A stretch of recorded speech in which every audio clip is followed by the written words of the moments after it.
Šodien mēs runāsim par kaķiem. Nē, mums ir magnēti. Tadā! Kling! Magnēti! Tātad, kopumā ir divu veidu magnēti. Ir patstāvīgie magnēti un ir elektromagnēti.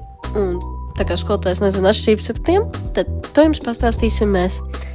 Tātad, patstāvīgie magnēti no elektromagnētiem atšķiras ar to, ka pirmkārt patstāvīgo magnētu magnētiskā lauka stiprumu nevar mainīt, bet elektromagnētiem to var izdarīt, piemēram, padarot to vājāku, stiprāku vai pat izslēdzot to pavisam.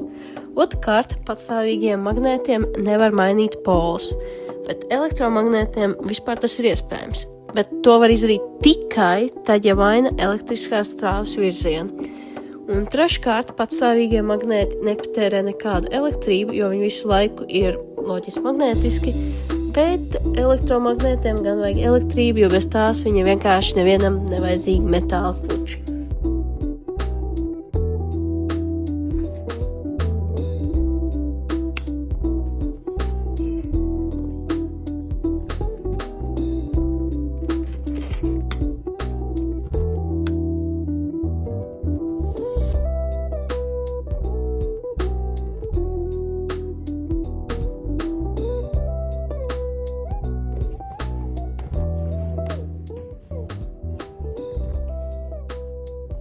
Vienu sarkano piesprāžam vienā galā, ja, un otrā galā uzmanīgi mēs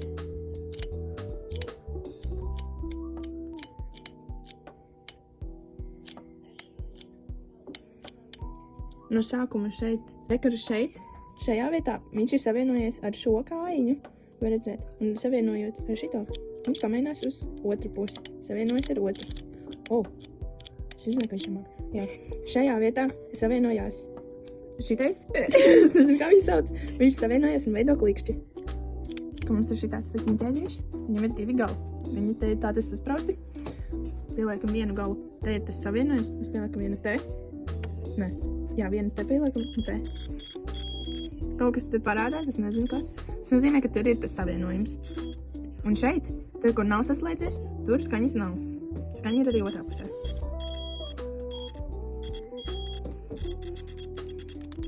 Viņu pieliec, redzat, te neskan, un Ema pieliek, un viņš skan. Jo viņš izveido to savienojumu. Un tad, kur tagad viņš skan, vairs neskan. Tātad, kā palikt bez naudas? Tātad, šis ir magnēts. Var noturēt magnēts. Varbūt avokado.